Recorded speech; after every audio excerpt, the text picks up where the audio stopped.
I'm home. My voice trembled a bit, even with this simple greeting. No response. It's been about 7 years since Laura was in high school. My family has been ignoring me the whole time. Laura glanced at me from the corner of her eye, avoiding direct contact with me. When she saw the bill in my hand, she slightly raised the corners of her mouth. I had just picked up the wedding bill that had fallen by the front door. Does this mean they expect me to pay it? Dad, please don't cry at the wedding. It's embarrassing. Well, I might. I changed your diapers, you know.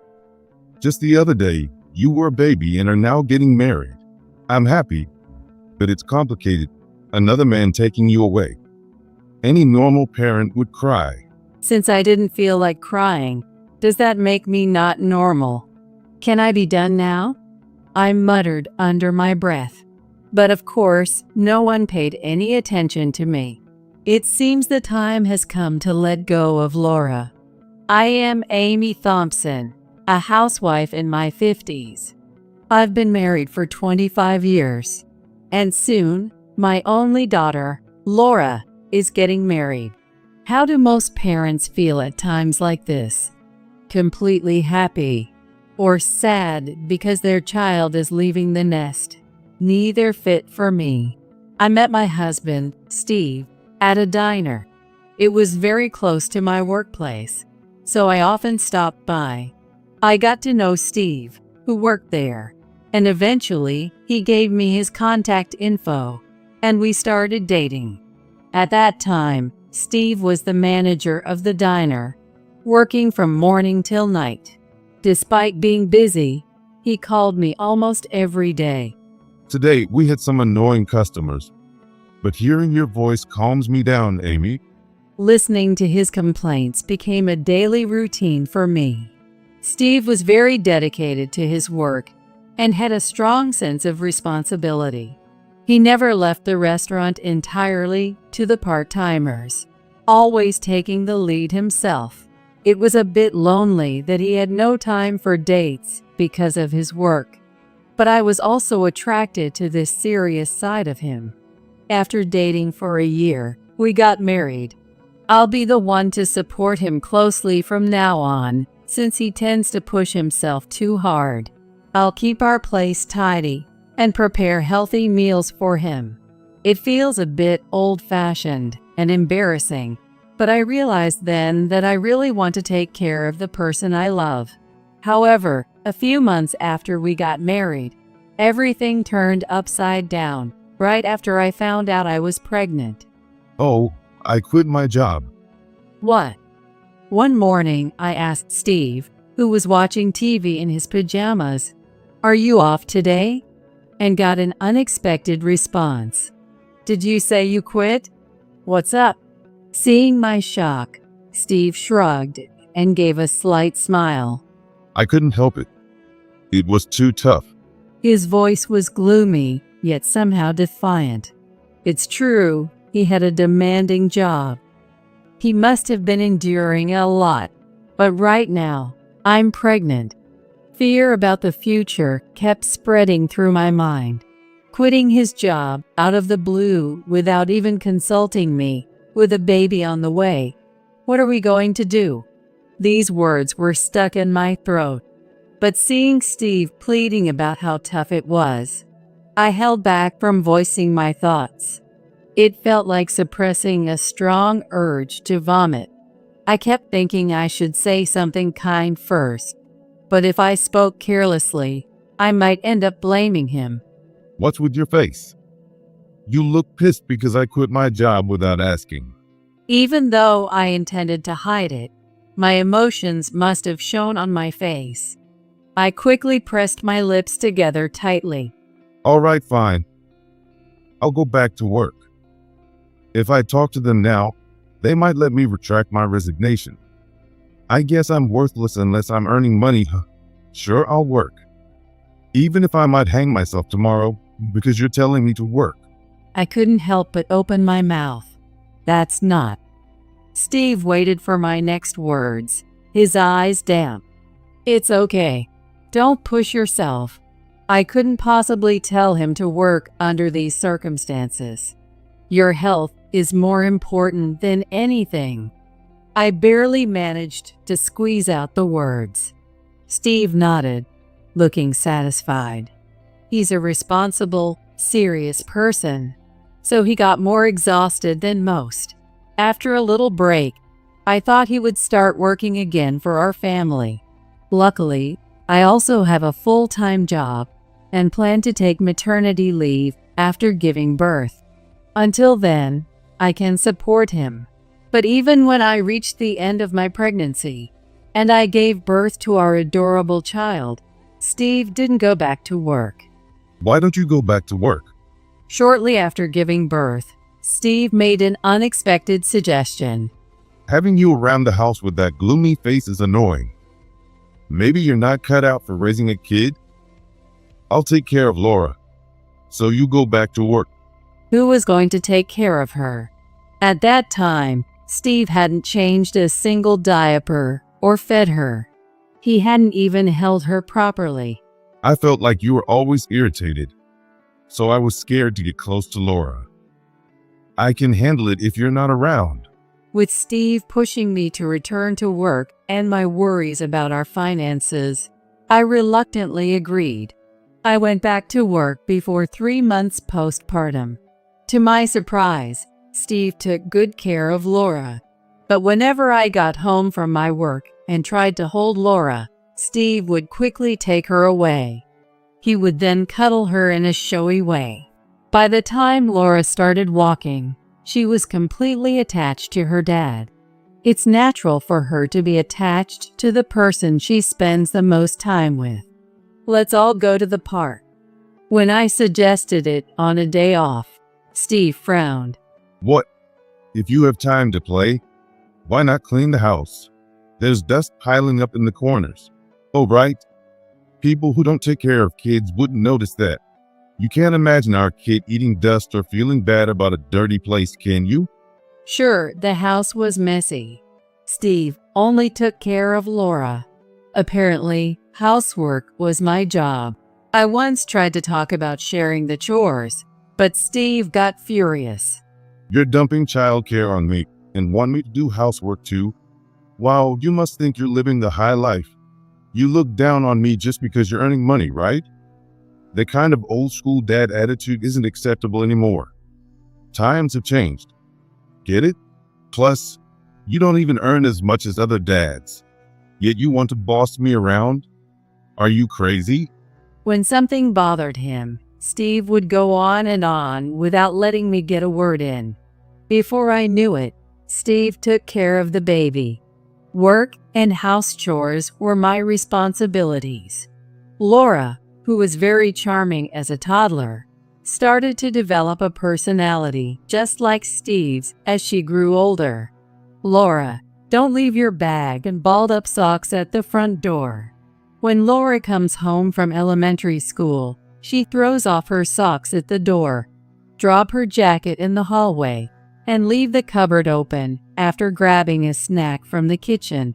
She would munch on her favorite chips while heading to the living room, leaving a trail of crumbs. Laura was careless in many ways. You could always tell where she had been. Whoever does the laundry should pick up the socks. Laura said without taking her eyes off the game. Yelling wouldn't help, so I took a deep breath. Since I just got home from work, it's 7 p.m. Also, since your bag is by the door, you haven't done your homework yet, right? I'm about to make dinner, so why don't you finish it while I cook? It'll take me about 30 minutes to get dinner ready. Want to race to see who finishes first? I encouraged Laura while putting on my apron. In fact, her teacher had informed me that Laura wasn't doing her homework. I knew she'd rebel if I scolded her outright, so I tried to be gentle. What? Dinner's going to take 30 minutes? I'm starving. That's unacceptable. Laura widened her eyes and threw her game console. Steve, who had been napping nearby, also lifted his head at her outburst. Hey, does dinner really take that long? You're totally useless. Dad, I'm going to faint from hunger at this rate. She never makes the fried chicken I ask for, and she's always nagging me to eat veggies. It's definitely on purpose. I'm being abused. Laura jumped into Steve's arms.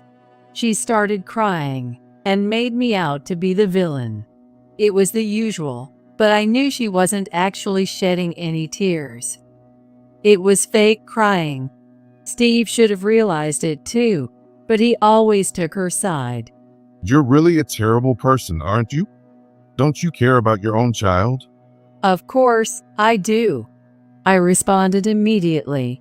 It was because I loved her that I worried about her future and tried to guide her. The other day, she even took away my game, saying I couldn't play. Taking away a kid's toy is the worst.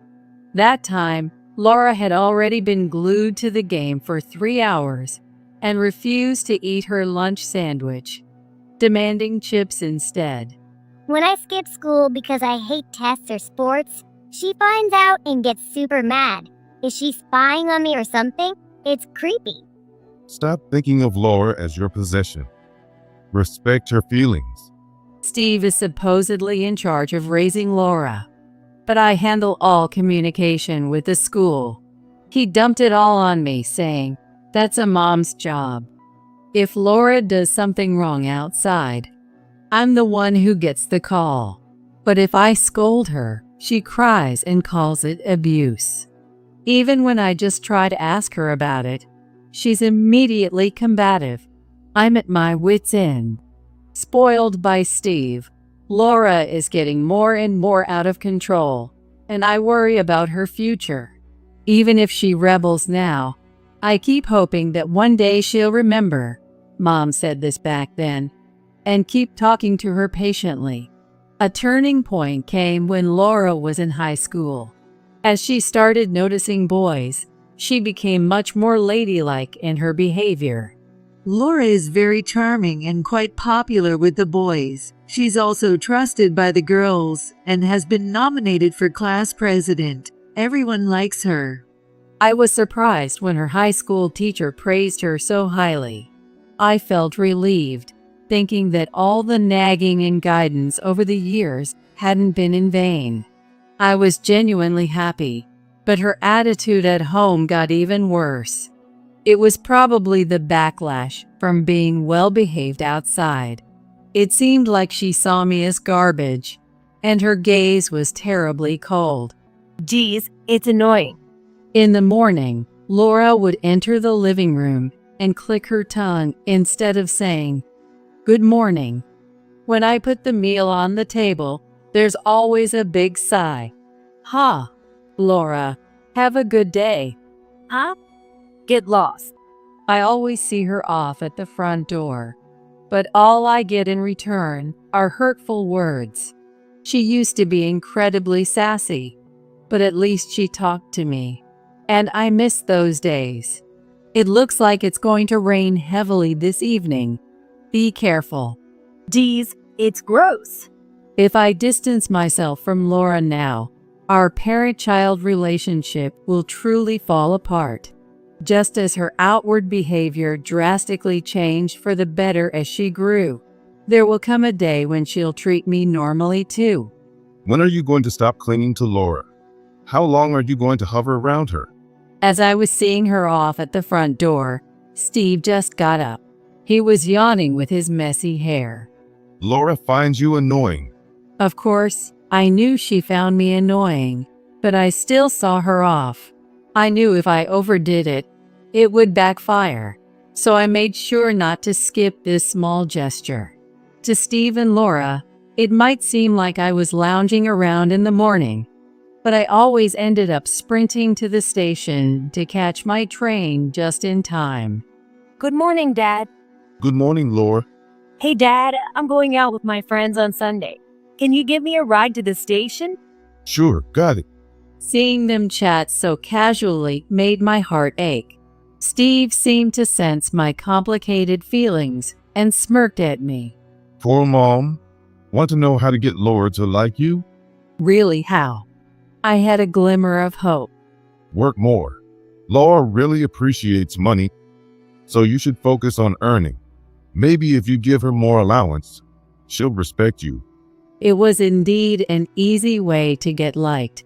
Yeah, then I'll respect you. It's annoying when you say stuff like use money wisely. The best thing is to just hand over the money without saying anything. Saying stuff like, a high schooler doesn't need a $1,000 bag is really annoying. I didn't preach to Laura all the time, but I couldn't just spoil her and let her do whatever she wanted. Parents need to teach their kids what's wrong. Laura clicked her tongue and exchanged glances with Steve. I didn't think I said anything strange, but I bit my lip, feeling unsure. Maybe it was from that point on. Steve and Laura began to completely ignore me. No matter how much I tried to talk to her, she wouldn't respond. I kept trying to get Laura's attention, pretending not to care, or getting a little angry. Embarrassingly, I even teared up a few times. But she started ignoring me completely. I became invisible in my own home. Teenagers are still in their rebellious phase. I'll just endure it a little longer. Eventually, Laura left for college, so maybe we could find a better balance. This year, Laura started working full-time. I hoped she would start to see me differently. With that faint hope, I quietly worried about her. During all that time, for about 7 years, she has been ignoring me the whole time. It seemed she maintained her pleasant personality outside, and she got engaged the year she started her job. What? A wedding invitation? One day, I found an invitation conspicuously left at the front door. Since the bride's name was Laura, it must mean she's getting married. Are you getting married? Congratulations. Silence. Laura? Even when she occasionally came home and relaxed, it seemed like she still couldn't see me. So, about your wedding. My presence was erased so naturally, it didn't even seem malicious. Hey, Dad, I picked the best meal for the wedding. Oh, and it's an open bar too? Of course. I learned indirectly that the wedding was real and felt confused about whether to be happy for my child's big day. A mother has many roles to play at a wedding. Surely she would introduce me to her fiancé. But as the wedding day drew closer, I hadn't met him, and Laura and I still hadn't exchanged a word. I finally realized I had been expecting too much from her. One day, when I came home from work, I could hear Laura and Steven's joyful voices from the living room. She has been coming often lately, perhaps because her wedding is approaching. I'm home. I raised my voice a bit. Their lively conversation suddenly stopped unnaturally. Even though they must have heard me, they ignored me. As I was about to step inside, I noticed a piece of paper at my feet. Oh, the wedding invoice. It was no coincidence that both the invitation and this invoice just happened to fall at the entrance. I picked it up and dragged my heavy feet towards the living room. I'm home. My voice trembled a little. No response. Laura averted her eyes, sneaking glances at me. She smirked slightly when she saw I was holding the invoice. Hey, Dad, don't cry at the wedding, okay? It's embarrassing. Oh, I might cry. My precious little Laura is getting married. Just thinking about it makes me tear up. Dad, stop it. It's too early for that. Well, Laura was always close to Steve, even as her adult self. Even now, she was leaning on his shoulder and joking with him. I was the one who changed your diapers, you know. It feels like just yesterday you were a baby. And now you're getting married. I'm happy, but it's complicated to see another man take you away. Any normal parent would cry. Since I couldn't cry, I wondered if I was an abnormal parent. Looking back, maybe I wasn't normal.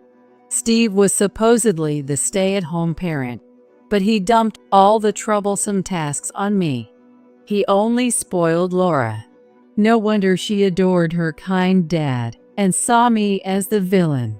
Still, she was my precious daughter.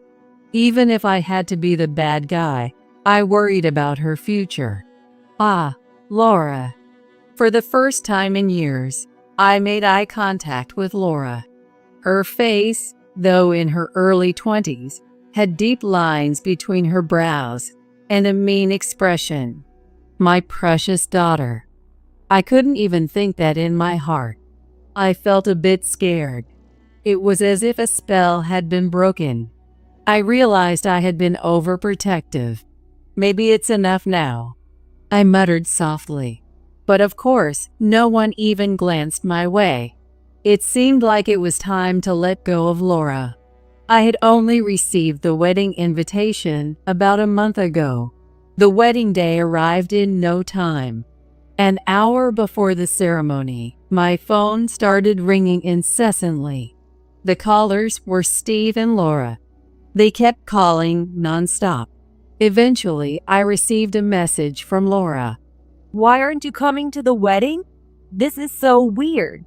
Even through the text, I could feel Laura's anger and panic. Get here now. Are you trying to ruin my wedding? Don't mess with me. Words that were hardly fitting for such a joyous day. Why aren't you answering your phone? Hey, Mom. The sense of urgency seemed to intensify. She had called me Mom, and I was surprised that Laura still recognized me as Mom. When was the last time she called me Mom?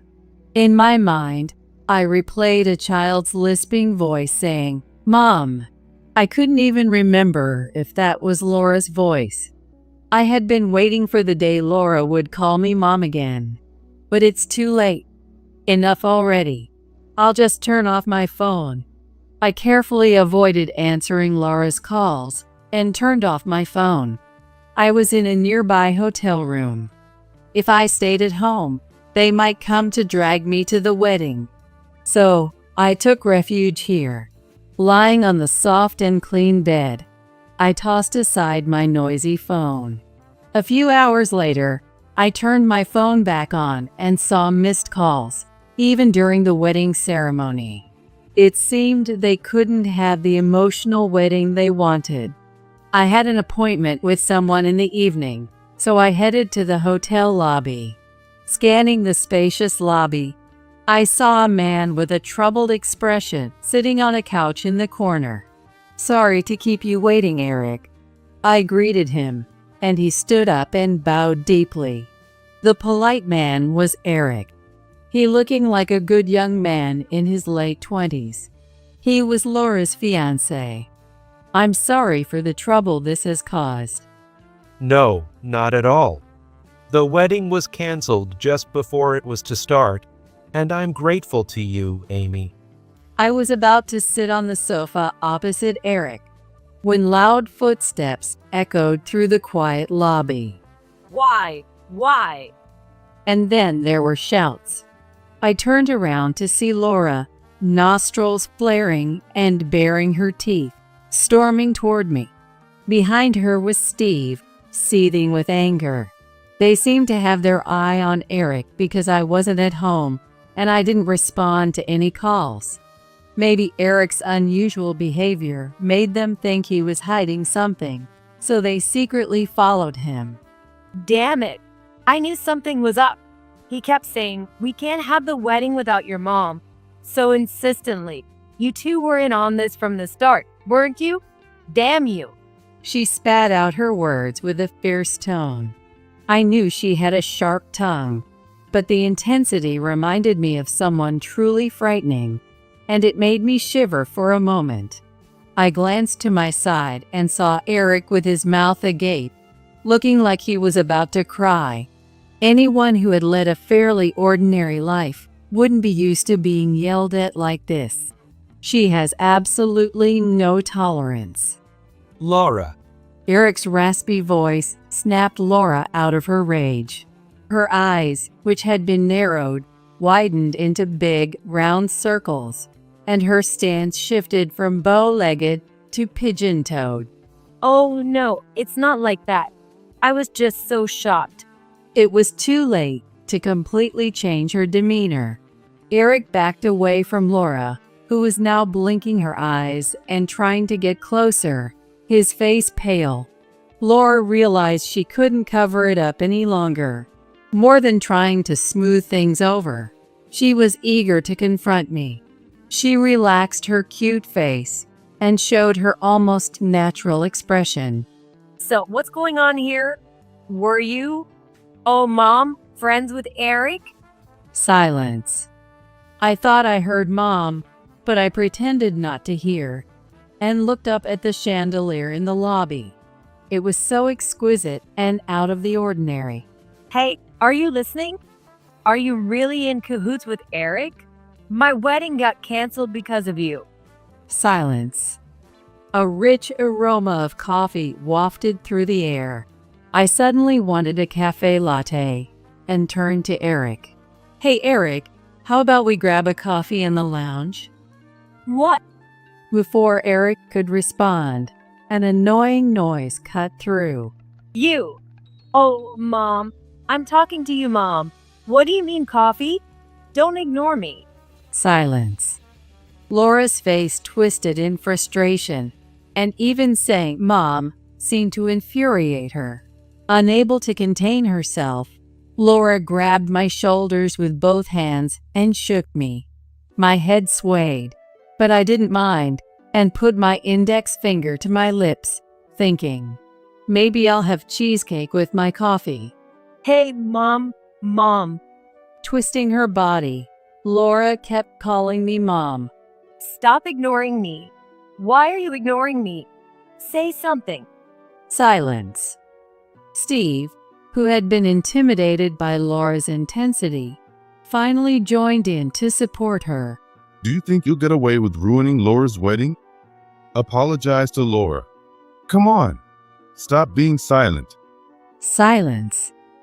I just wanted my coffee. That was all I could think about. Something was happening in the quiet lobby, but I didn't care. Hey, are you listening? Mom, how long are you going to ignore me? Silence. Laura's eyes started to fill with tears, and her grip on my shoulders weakened. I looked away and let out a small, bored yawn. Mom, what is wrong with you? It was Eric who finally spoke up. Enough already. Laura, I've heard everything from Amy. You and Steve have been ignoring Amy for years. That's... Laura stammered. Is it true that Amy was always busy with work and didn't care about you? And when you did see her, she would only complain, basically abusing you? Yes, that's right. She didn't even come to my wedding out of spite. It's awful, isn't it? Laura nervously fidgeted with her fingers. She wasn't invited, so it's only natural she didn't come. What? Eric turned to me and gently asked. You weren't invited to the wedding, were you, Amy? Yes, I wasn't invited. I knew my daughter was getting married, but she's always been messy and leaves things lying around.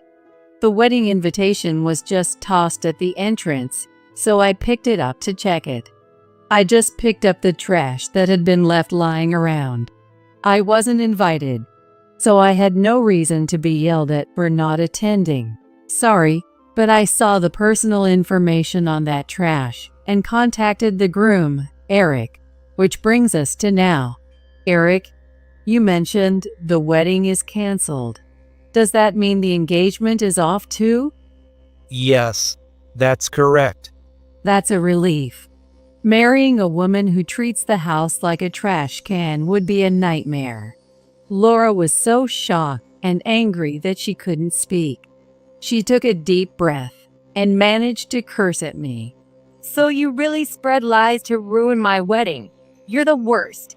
You ruin your child's happiness, and you still call yourself a parent. See, just like I said, she's an abusive, horrible parent. She wants to make her child miserable. If you only heard Laura's side, I might seem like a terrible parent, and it would be hard to tell who was right. But Eric already knew who was telling the truth. Laura, you made yourself miserable. I've seen the videos Amy showed me of your daily behavior. No matter how much she tried to talk to you, you completely ignored her. So, who's the worst? It's you, Laura. What? Since Laura pretended to be sweet outside, I showed Eric her true colors beforehand. If she had hidden her true self and pretended to be nice for marriage, it would have been deceitful. Even though it was right before the wedding, I had to act to protect Eric. That's awful. What's awful? Laura herself? Eric's gaze was cold. It's all lies about Amy mistreating you, right? No, it's not a lie. She's always so annoying, telling me to pick up my socks, not to drop chips on the couch, do my homework, stop playing games, and eat my vegetables. Laura could have exaggerated more, but she only stated the facts. It was clear that these were genuinely annoying to her. However, what she called abuse was just normal parental advice, and Eric seemed exasperated. So, you ignored her and excluded her from the family because she was annoying? She's just a normal mom. It's a blessing to have a mother who cares enough to nag. If she didn't care, she would have just let you be. Steve scoffed as if it was ridiculous. Ha! She was just taking out her work stress on Laura. I raised Laura with love, and she never rebelled against me. There's a reason she hates Amy. The mother failed at parenting. Feeling superior, Steve looked down on me with pride. But Eric calmly continued. If you spoil anyone, they'll cling to you. True love is disciplining, even if it means being hated. People naturally drift toward the easier path. It was only natural that Laura preferred Steve over me. No matter how much I tried to guide her, it was meaningless if Steve always undermined it. As a result, our parenting had clearly failed. Laura, we should call off our wedding. We haven't submitted the marriage license yet. No way. I don't want that. Laura clung desperately to Eric. She hugged his waist like a child throwing a tantrum. But this has nothing to do with Mom. I only ignored her because she was mean to me. She was always bossy when she gave me money and kept telling me things I hated. That's why it didn't work out with her. It'll be different with Eric. No, it'll be the same. Eric lowered his eyes slightly. The Laura he loved enough to marry turned out to be a different person inside. It's a reality that's hard to accept easily. I happened to overhear some of Laura's coworkers talking at the wedding today. Laura, is it true that you quit your job? Oh, well. Laura's eyes darted around. That was as good as admitting it. They said you quit because you told them it was sad to have to work. You said marrying me was your permanent job. Oh, well, that's... Apparently, Laura was going to switch her parasite from me to Eric. Living off your spouse's income. You were planning to live like Steve, huh? No. Eric glared at Laura. You quit your job without even discussing it with me. There's no excuse for that. Laura ground her teeth. She clearly wanting to shout, but keeping her composure. She didn't want to lose Eric. Or more accurately, she didn't want to lose her meal ticket. I threw shame and decorum aside and talked to your coworkers. They had a lot to say about you. First, you marry a naive, kind, but dumb office worker to stabilize your life. Then, you leisurely search for a high-paying man. You boasted about this plan at work, didn't you? Eric muttered self-deprecatingly. So I'm the naive, kind, and dumb office worker. Even if the atmosphere was strange, it was a wedding. Normally, People wouldn't say things that undermine the bride's reputation, but I could guess that her coworkers had reached their limit. They told me everything. You ignored the low-paid guys at work, but clung to the handsome senior. Even after we got engaged, you were constantly at mixers looking for men. They said you were bragging about having 3 boyfriends besides your fiancé. Was that supposed to make you look good? Everyone was horrified. You put all your effort into chasing men, but you had no intention of doing your job, planning to quit soon anyway. Laura, you've only been working for a few months, and everyone already hates you. Laura's face turned bright red. Maybe she hadn't realized she was disliked. And now, with tear-filled eyes, she crouched down. Judging by her reaction, she might have genuinely believed she was clever and charming. How self-centered can someone be, with no regard for others' feelings? Sorry, but I'm not dumb enough to get married knowing I've been deceived. The wedding is off. I have several photos of your infidelity from your coworkers, and I'll be suing for damages. Since the wedding was canceled because of you, you'll also be paying for the wedding costs. Agreed? Laura let out a wail-like cry. She was firmly rejected and had no place to turn. Even she understood that flattering and making excuses would be pointless now. So she just cried and wailed. A man who can't silently support his wife is worthless. We don't need you. I won't let my daughter marry a man as small as you. Steve finally found his voice. He tried to sound like a stubborn old man, but it lacked force and was somewhat restrained. He knew who was at fault, but he was just putting on a brave face. At home, Steve was always domineering, but he wasn't truly strong. Looking back, during his time as a manager at the diner, he worked excessively because he couldn't properly manage the staff. He couldn't even ask, "Can you cover this shift?" and ended up sacrificing himself. You're suing for damages? Fine.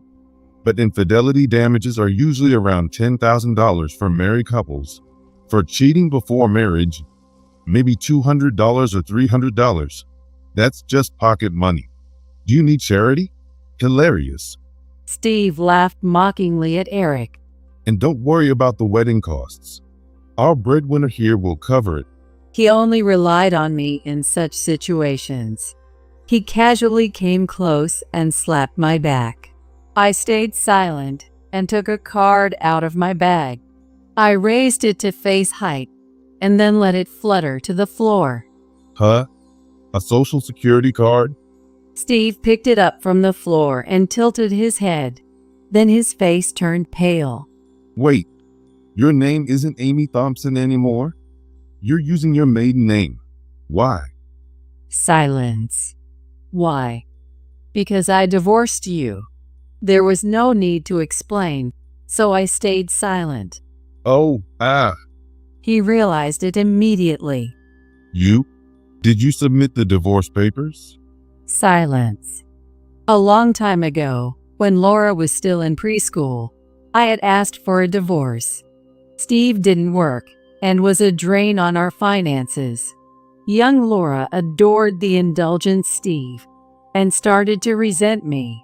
I knew I had to get away from Steve, but Steve insisted he would never let go of Laura. Fine. I'll sign the divorce papers.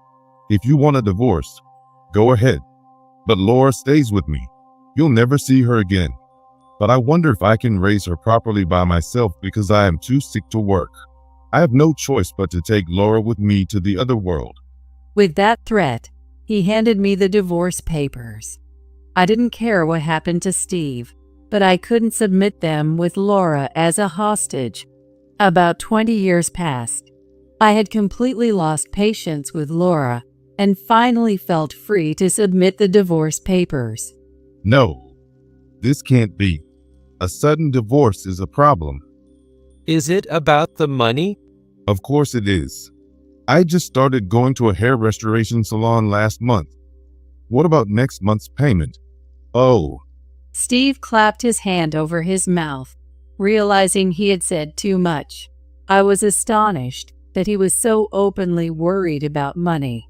You've lived an easy life until now, but being abandoned at your age must be tough. Eric gave Steve a look of supreme pity. Luxuries like hair restoration are out of the question now. You'll have to work to help pay Laura's damages and the wedding costs. Steve covered his thinning hair with both hands, looking like a barren winter tree. Eric, let's go have that coffee now. I feel refreshed after something good happened, so I'll treat you. What a coincidence. I just cut off a bad relationship and feel great too. Ignoring the despairing Laura and Steve, Eric and I smiled at each other, as if in another world. I continued to ignore them. Mom, Amy. Well, a delicious coffee was waiting for me. Without a glance at the two slumped figures, Eric and I left. An hour later, feeling content with coffee and cake, I saw Laura and Steve waiting. The thought of more whining was irritating. Steve was now a stranger since we divorced. I didn't care if I never saw Laura again either. But this time, things seemed different. Their shoulders were completely slumped, and their mouths were open. They looked too drained to even put up a fight. why? Laura was holding several wedding gift envelopes. They had been roughly opened and were torn. I have so many friends who came to the wedding. All my coworkers came too, but The envelopes fell to the floor. none of them had any money in them. Laura, abandoned by both Eric and me, was stubborn by nature.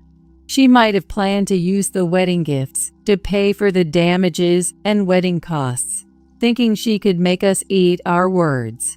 But the envelopes were all empty. From what Eric had told me earlier, it was clear Laura wasn't liked at her workplace. She ignored all men except the handsome and wealthy ones. She saw herself as special and treated other women like dirt. It was no surprise that no one would give a substantial gift at her wedding.